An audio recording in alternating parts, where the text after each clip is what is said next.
Hi everyone, and welcome to International Day for Smart Cities Week.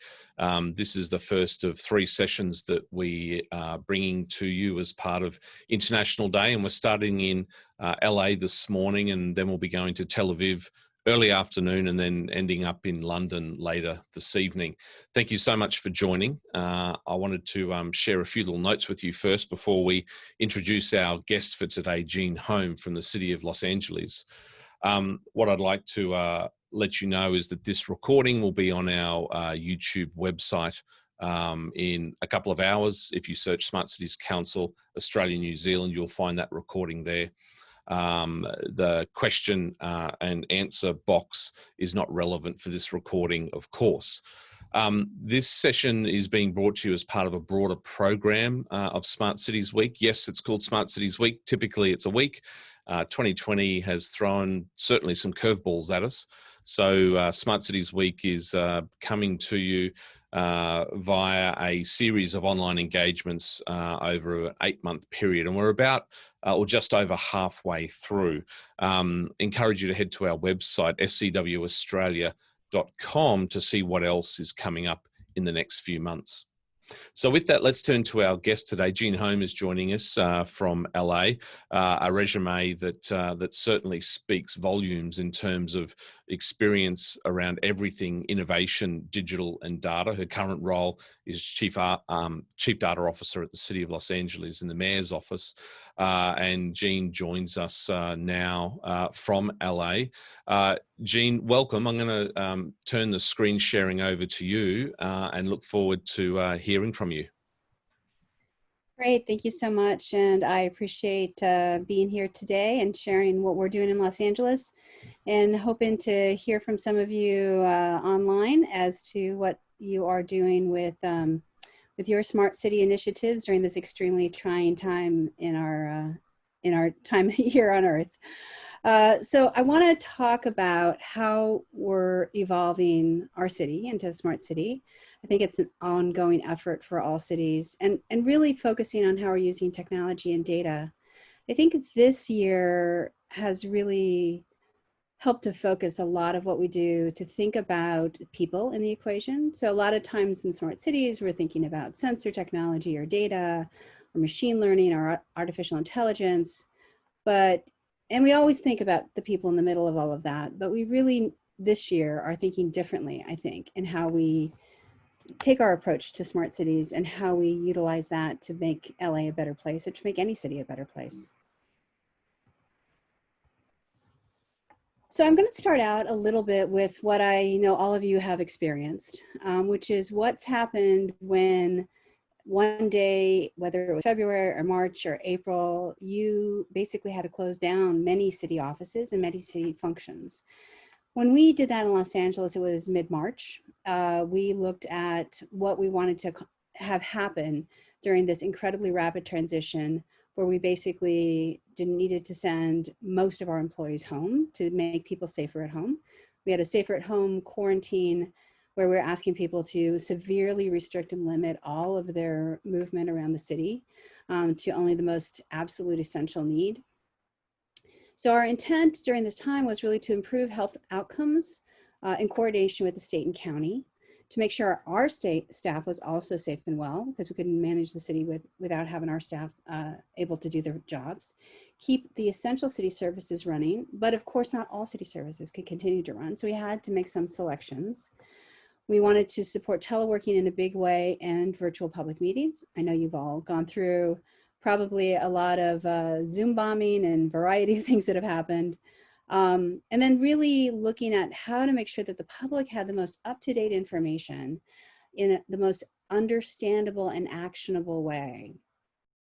We didn't want to overwhelm them with data, but we wanted to give them data that could help compel them to have the safest possible behavior. And of course, we needed internally to be able to give the mayor and our council members and other decision makers the data and predictive analytics we could put together around where risk was happening and what behaviors were supporting or not supporting people's safety. So the first thing we did in a city of 4 million people, spread out over 500 square miles, our city staff is almost 50,000 people. So in the first 10 days, we sent 24,000 of them working from home, and we're able to activate them.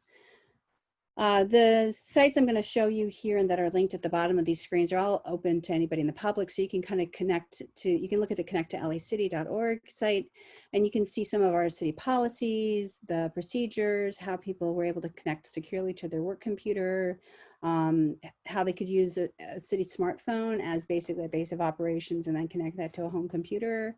And we're Google Shop, so it was pretty easy for a lot of those 24,000 employees. About half of them just really needed the regular access they could have from home anyway to their Google Suite and applications. So that was helpful. As we did all of this, we were able to build on something that happened the year before. I was managing the 311 services at the time, which is the way that people call into a number to get non-emergency services from the city. And our 311 staff, we had virtualized the 311 call center the year before, really to help people balance work-life issues. And it's a job that could easily be done from their home location if they so chose.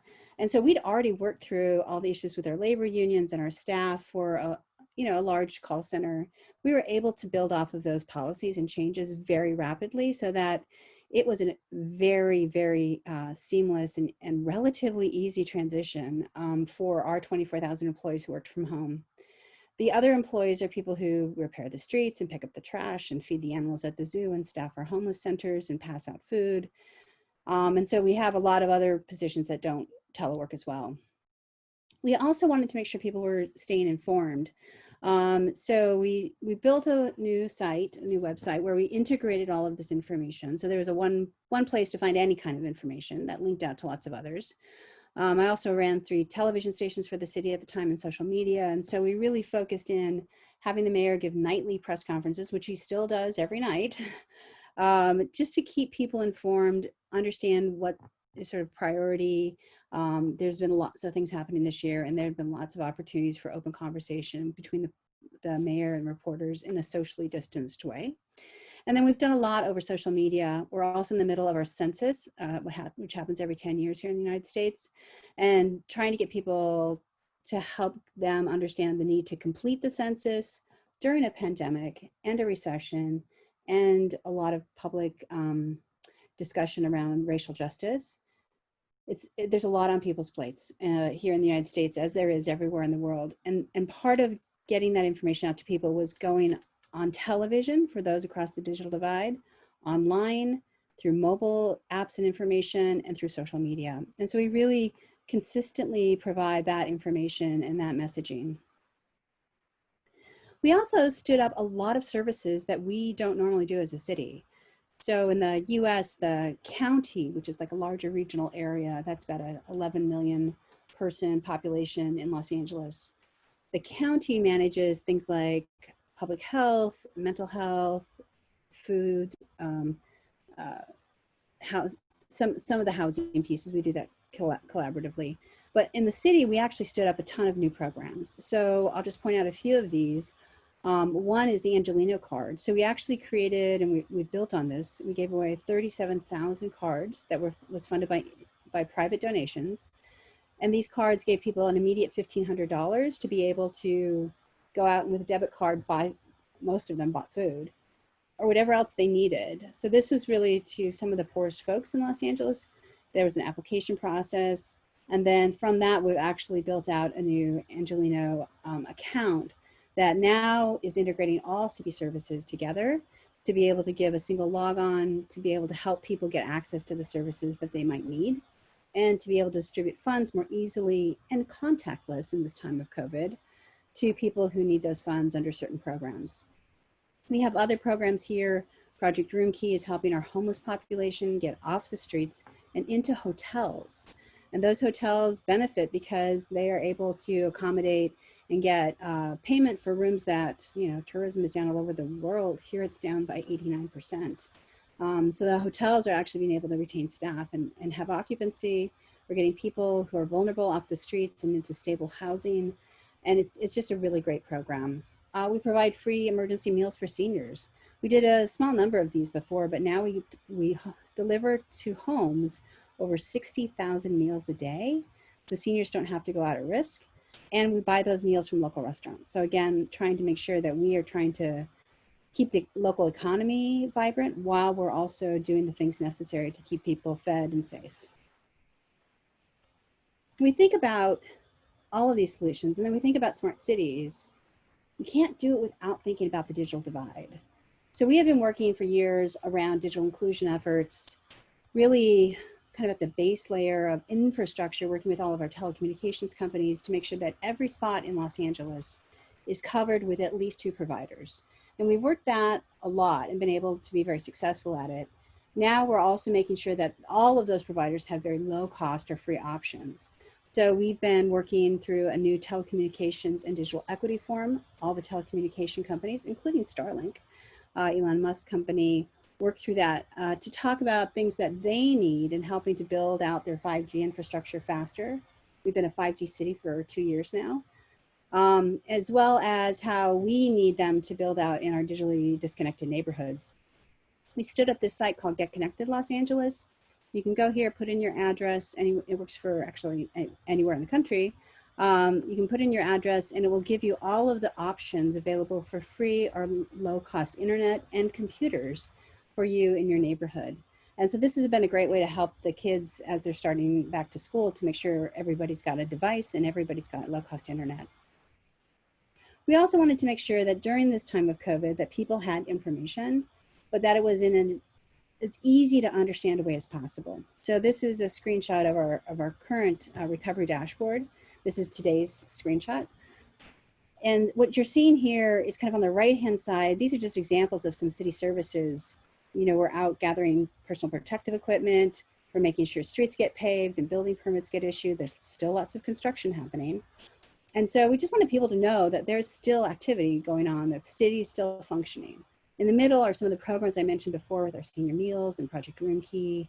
We also have renter protections where there's a renter eviction moratorium right now. So if people can't pay their rent, they're still going to be safe at home. Eventually, those things need to be accommodated. And just 2 weeks ago, we issued $103 million to landlords and tenants together that would help pay for rent during this time. And then we really boiled down our health and wellness over here on the left-hand side to talk about where we're heading. Are we getting better? Are we getting worse? There's another, you can click through this and get to a much deeper dive into some of this data. But at the top level, we wanted people to see, you know, kind of charts that would just say, are the numbers going up or down? Sometimes going down is positive. So we also use color indications here. And you can see that right now we're actually in a positive space where our deaths are going down, our cases are going down, our hospitalizations are going down, things are below the sort of capacity that we have, so nobody's getting turned away for help. And all of these things are showing that right now we're in a space where people's behavior is helping to make us safer.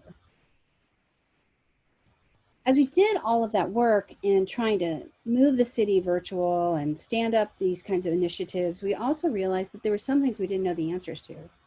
One of those items was, is it safe to go out of the house today? And if so, where is it safe or risky?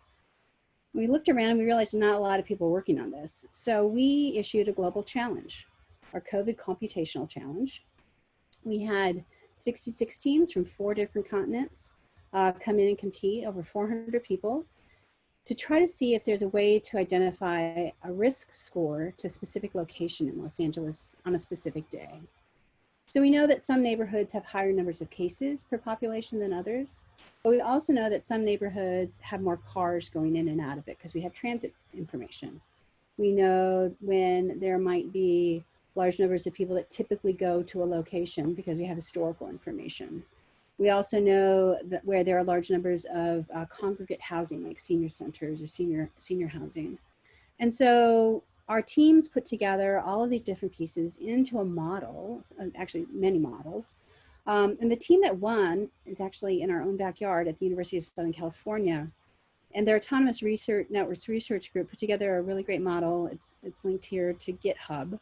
And that model really looks at how we identify, if I need to leave my house to go get groceries today, it's helpful for me to know that the store I could go to in this neighborhood is safer than the store in that neighborhood because of all these different factors going on.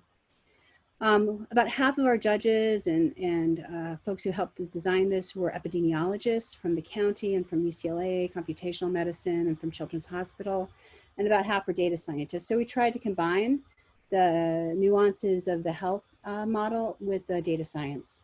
It's been very helpful as we're looking now at more aggressive contact tracing and some of the other projects. In the midst of all this, we had been developing a new smart LA strategy, a new smart city strategy. As we're finalizing this, we're also reflecting kind of in context, as I said at the beginning, how all of these services are being used by, consumed by, and support all of our residents, especially during times of such uncertainty. But there's really 5 areas that our smart city strategy focuses on. One is on infrastructure, kind of the physical aspects around the city that make sure that we have, Internet of Things and our 5G infrastructure. We look a lot at the data tools and practices to make sure that the data we gather comes in normalized ways and is easily shareable inside the city, and then often making sure as much as possible we can share that data outside the city.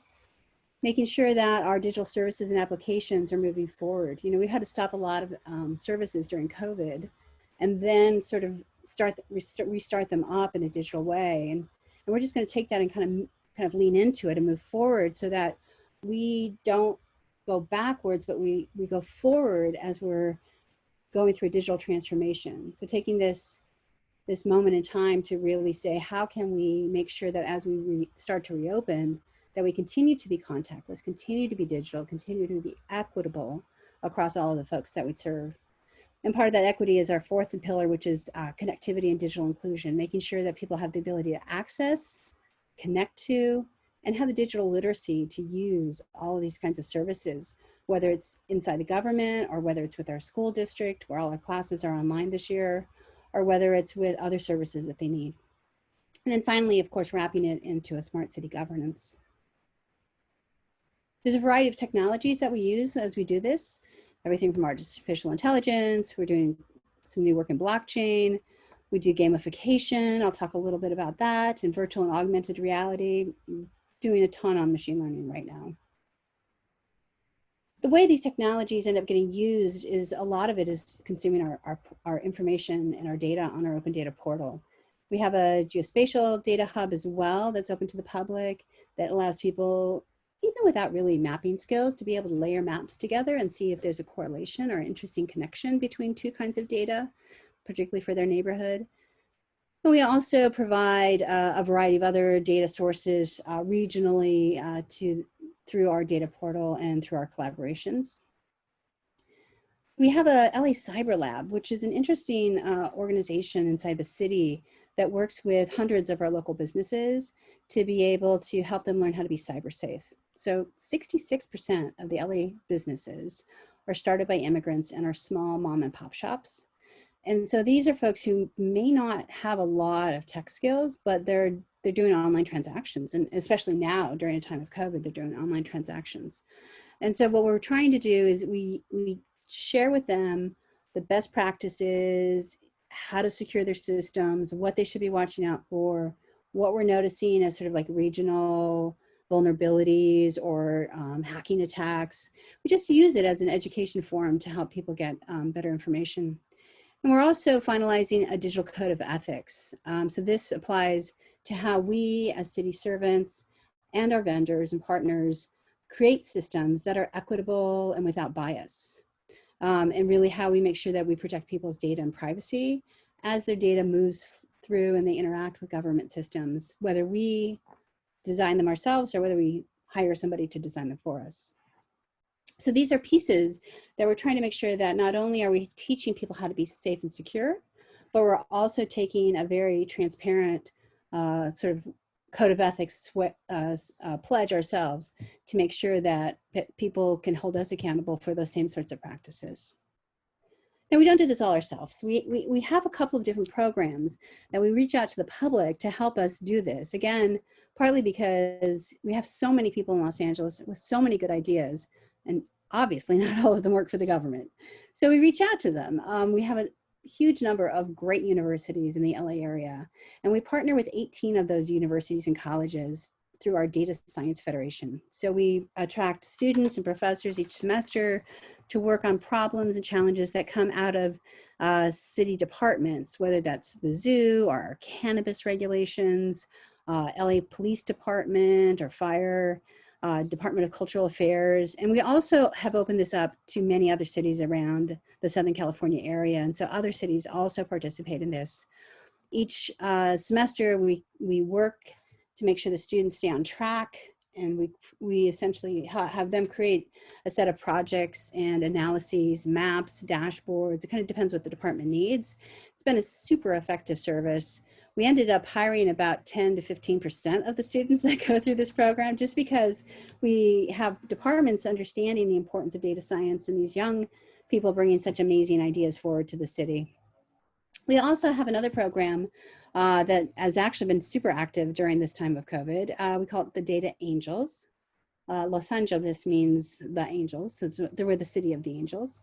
So our Data Angels are volunteers who are a little older, not necessarily in college, and they're data scientists or somehow working with data. And so they're focused on a city critical project. So this is something that maybe we don't want to leave to just students, or maybe it needs to be done sooner than 10 weeks. So we have Data Angels right now working on coronavirus challenges, issues around blockchain and the Angelino card, refreshing our open data portal and kind of looking at the way we organize and distribute that information, and a lot of work with our small businesses and identifying minority businesses in the city. And then I believe a data scientist can be any age. And so we are teaching our youngest Angelinos what the power of data is and how to use technology to explore the world around them. So here you see in the middle a young man playing our game called the Southern California Explorer. And this is an augmented reality game where he can go out into a park, which is fine to do these days in the open air with mask, go into a park and be able to catch virtual animals and learn about them.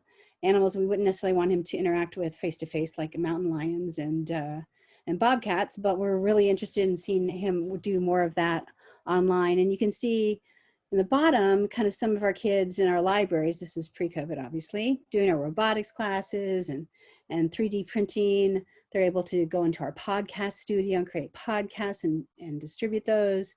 We have a lot of fashion tech. There's 77,000 fashion jobs in Los Angeles. So there's a lot of ways in which we're exposing these, and this is all in our library system, our libraries. So we have lots of ways to expose young people to these opportunities and these ways of thinking about it. And that really talks to us that we really want to get this virtuous cycle going between academia and the city, where research comes out of our universities. They transform that into data. We want to be able to take action on that data in the way that's most effective. But then we loop back and we say, here's the outcomes we saw when we changed that policy, or we, increased the scrutiny on people to make sure people were wearing masks or not hosting large parties. And then going back into research and seeing kind of how that works with our universities to constantly fine tune the impact of the work that we're doing as a city. And some of the ways all these smart city initiatives come together is for example, here with the My LA 311 app, very popular app. You can essentially request any service. You can call 311, but you can also use the app or the website. And people will do this walking down the street if they see some trash in the street or something that's broken, a pothole, a street light that's out. They can simply click and submit, and it gets the geolocation if they've allowed that. They can pay their water bill through this and a variety of other things. We run the largest US municipal water and power district in the country. And you can get access to lots of information. So it's a really great way of integrating lots into a mobile app for those folks who like this kind of thing. And then we are also the first US organization at all to create an early earthquake warning app. So this is in conjunction with our US Geological Survey. It's a federal agency that has sensors in the ground up and down the west coast of the United States. We detect the shaking at those sensors. That signal is sent about the shaking to your device faster than the shaking will get there, because radio travels faster than ground shaking. And you get about a minute's warning that an earthquake's coming. So we don't predict that the earthquake's happening. We know the earthquake has started. We just know it's going to be a while before it gets to you. Depending on how close you are, depends on how much notice you have. And so this has been really helpful to relieving stress on people who live in earthquake country when they don't know that it's about to happen, or when we want to make sure that they get the information as quickly as possible to be as safe as possible. And then we are very focused on the environment and climate change here. Mayor Garcetti chairs the C40 cities, which is a global network of cities and mayors who are committed on climate action. And recently we awarded a large NASA grant on a project called Predicting What We Breathe. And this uses machine learning to combine satellite data and all of our smart city sensors, traffic lights, street lights, air quality sensors at our landfills, on our trash trucks. We have air quality sensors all over the city. We're also doing a combination with some citizen science and distributing small sensors to people to put up in spots where we don't have as many city sensors. We're combining this data in ways that then let us look over time when we've made policy changes or decisions to measure, to understand what's the impact on our air quality when we increase regulations around manufacturing, when we increase regulations around our port and the ships that come into there, when we do more tree planting. And so this really is going to help us understand and predict the ability for us to be effective. And then we're open sourcing those algorithms and that data with other cities all over the world. If you're interested, we actually are looking for cities in Australia and New Zealand who might want to partner on this. We'd love to partner with you and find out more. We're particularly interested in looking at the impact on some of the wildfires that you've had earlier this year. And then finally, just some of the things we also have to get into the details. When we started opening up the city to micro-mobility and e-scooters, I'm sure you guys have seen this too, then what we realized is we needed data sharing agreements with those companies. We don't want information about individual riders, but we absolutely want information about where people are dropping off their scooters, where they need to pick them up, so that we can do curb cutouts and find safe places for people to put their scooters. And this really helps in a way to kind of lead forward into autonomous vehicles and the data sharing standards that we'll need around that. So this mobility data specification that we created, published on GitHub, got quickly adopted by dozens and dozens of other cities. And we've now spun off an independent nonprofit that manages this specification and works with industry on micromobility and autonomous vehicles so that cities will be able to get the data they need, and that the companies will understand that in order to get permits to operate in our cities, that we need to have a minimum standard of data so that we can all make sure everybody's safe. We're a city that has adopted the UN's Sustainable Development Goals as a framework. So we measure and manage our progress on all 17 goals, even though, as I said earlier, the city doesn't normally deal with issues like hunger. That's a different governmental level at the county. But for us, it really is important that the quality of life in Los Angeles is one which sort of brings forward the best in all of us, and one which supports people in their moments of need. And so we have adopted all of these.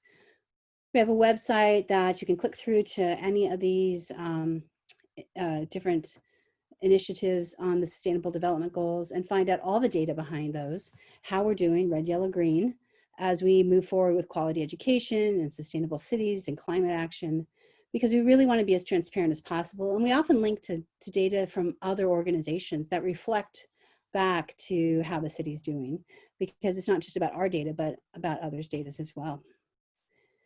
And even in this time of immense need and tragedy, we all want to look forward with hope to different things. We're looking towards 2028 when we'll be hosting the Olympics for the 3rd time. And all of these smart city aspects really come to play, whether it's micromobility, the fact that autonomous vehicles will be all over the streets and into the air around Los Angeles, whether we're looking at the ability of our distributed IoT and smart city sensors to be able to help us make sure that people are being safe and that the city's flowing, or whether we're doing citizen science activities to help kids understand more about sports and health. So these are all things that we're doing in Los Angeles. I know you guys are doing amazing things in the cities where you're from. I hope you're all keeping safe and well. And I hope that this helps to shed a little light on kind of what we're doing. I'd love to hear online from you about some of the things you're doing. You can catch me on Twitter at Jeanne Holm, JeanneHolm. Jeanne, thanks so much for that. That was super informative. And I'd like to just ask a couple of questions, if I may, to dig a little bit deeper. I'd like to start with a high-level one, a strategic one. And it was interesting to observe during COVID, those cities that sort of had somewhat of a robust digital and data agenda, smart cities agenda, how they responded compared to those that maybe didn't, whether they weren't as data literate or what have you. Did the years leading up to 2020 and the investment and action you'd been making around digital data and everything smart, do you feel at all it played some sort of a role in helping you be somewhat more resilient to the health pandemic that we were sort of now in the midst of? I absolutely do. And I think I gave a couple of examples, but one was the transformation we made in our call center, our 311 call center. So I was running that organization at the time that we made this decision, but I just really wanted our staff to be able to work from home, because a lot of them were in that same generation. A lot of us are. They have aging parents, they have young kids, they're trying to balance everything, and LA commutes are notorious. And so from a humanistic perspective, we wanted to do it. From a technical perspective, we spent the time leading up to what ended up being sort of the trial by fire in the pandemic of working through the technology, the access, the labor union, making sure everybody felt it was equitable and safe. And then also the issues around, how do you, there's a lot of change management. How do you make some managers feel comfortable that just because they can't see an employee physically, that employee is still super productive? And because of our call center software, we knew, I know exactly where everybody is every second, if they're on a call or not. So it was kind of like the perfect place. And what we found was nobody abused it. Everybody was just getting their job done. They just appreciated having more flexibility. Not everybody took advantage. They could still come into the office. Some people wanted to come in once in a while. And we found that investment in both change management, process, and technology with the people involved into the conversation made it just so fast and so easy for us to transition to a virtual workforce. And we continue to be a virtual workforce, that it was a huge investment. The same way that 4 years ago, we started looking at 5G, which was still several years away. And we started working then on this idea of changing our infrastructure, our processes, and the way in which we managed and worked with telecommunications companies, because we wanted to be faster to 5G than others, because we needed to solve this problem of the digital divide, and deploying more network capability at the expense of the telecommunications companies would help to solve the problem if we got them to do it in a certain way. So we figured out by talking to them what they needed. We worked with our own internal folks. We were able to increase our processing time by 3,000%, 3,000%, with a relatively tiny investment in people. And as a result, we became the first 5G city in the Western Hemisphere. And we now have been 5G for 2 years, and that has meant that now when we have 753,000 kids trying to connect to LA Unified Schools, last week we started school, that now those kids aren't in neighborhoods that don't have access. Every neighborhood has access, and we're now just in the midst of making sure neighborhoods have more access. That was going to be my second question about digital divide. In Australia, I can only speak for Australia, we certainly saw instances, particularly in our first wave when we all shut down, that there were certainly vulnerable parts of our communities that relied on, for example, public Wi-Fi in our libraries and other public places. And with those facilities being closed, we literally had communities that had no connectivity. Did you feel any pain points on that issue in terms of? It sounds like your strategy around at least two providers, sort of, getting full blanket coverage of the city is a sound one. But was there any issues about access to the data or connecting, and those that either can't afford the data or the handsets or the ability to connect. Was that an issue? Did that come up? Yeah, it certainly did. And even now, every so often, I'm sure all of you have seen this, somebody will say, I have to turn my video off, I'm having bandwidth issues. So even people who are in highly connected neighborhoods with high speed access still have those, because there's just the capacity need accelerated so fast during COVID for all kinds of reasons. So we did see both sort of like, and we've been working with the telecommunication companies through our ongoing forum, because we want to be friendly to them, because their success means more people are connected. So at the end of the day, it's a good thing. Yeah. We just want them to be successful in a way that means that the lowest cost way to get in to internet access is affordable by the biggest number of people, and that there are some places where we can do free.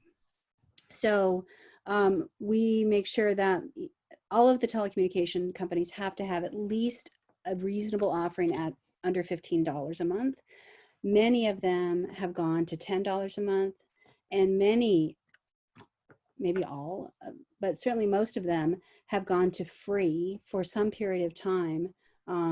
One is now providing free internet through the end of the year in our public housing. So people have stepped up in really amazing ways.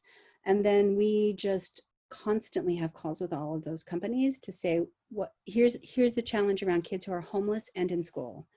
How can we help this population? Yeah. And we just have to keep working it. But yeah, I mean, even with the best of infrastructure, $10 a month is too much for some people. Yeah.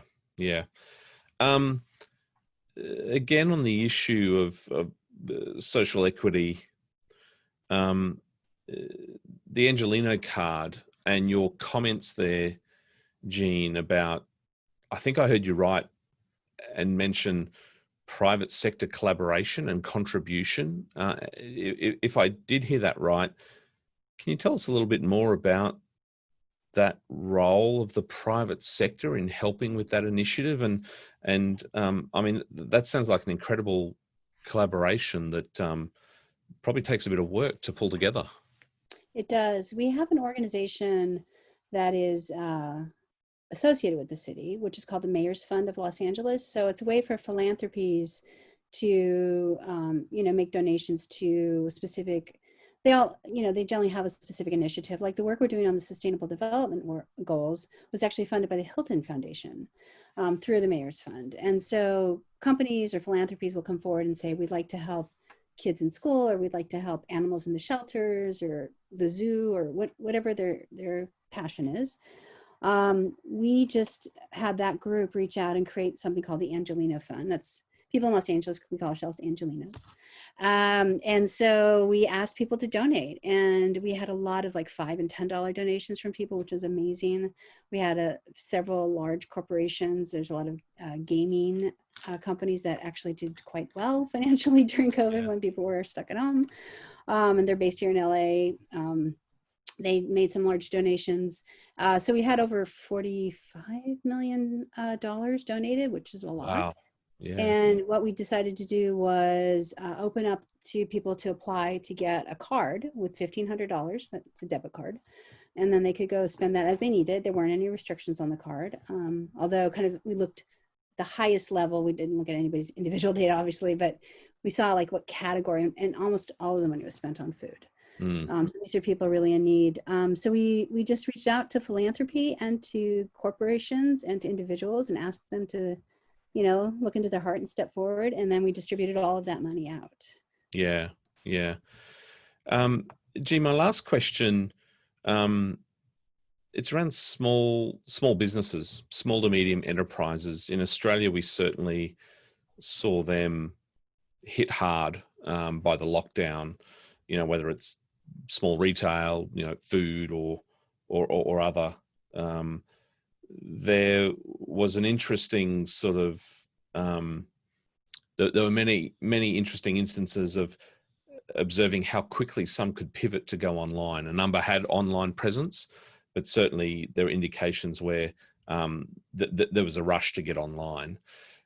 where is the city of LA at with your small businesses and their level of digital and data literacy?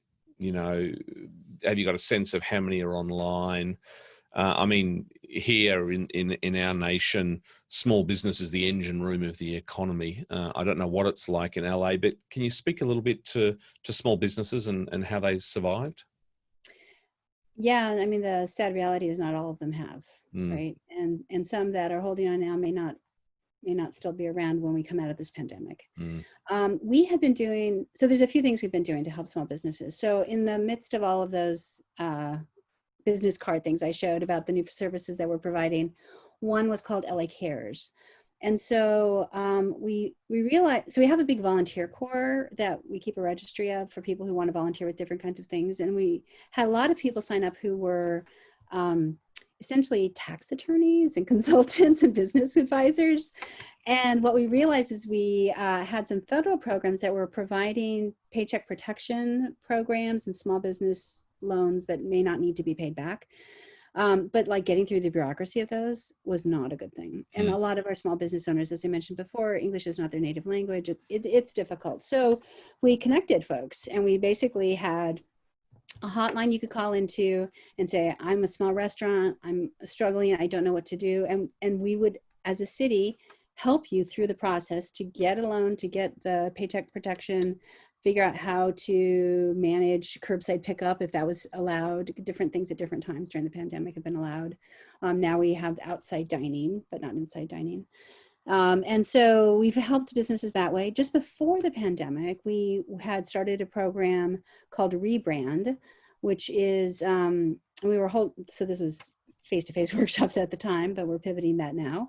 And what it was in a day, helping a small business build a website, create a social media presence, and do photography of like all their products, and create like a unique specific website that would be easy for them to maintain, even if they had zero tech skills. mm. And so those businesses have been better able to survive. And then, we're just really working like industry by industry, making sure that we reach out to restaurants. Restaurants can apply to be part of our senior meals program. So then we're ordering 50, 100, 1,000 meals a day from these restaurants. And so again, money that we have to spend anyway, we'd rather spend on very local businesses that are most sort of in danger.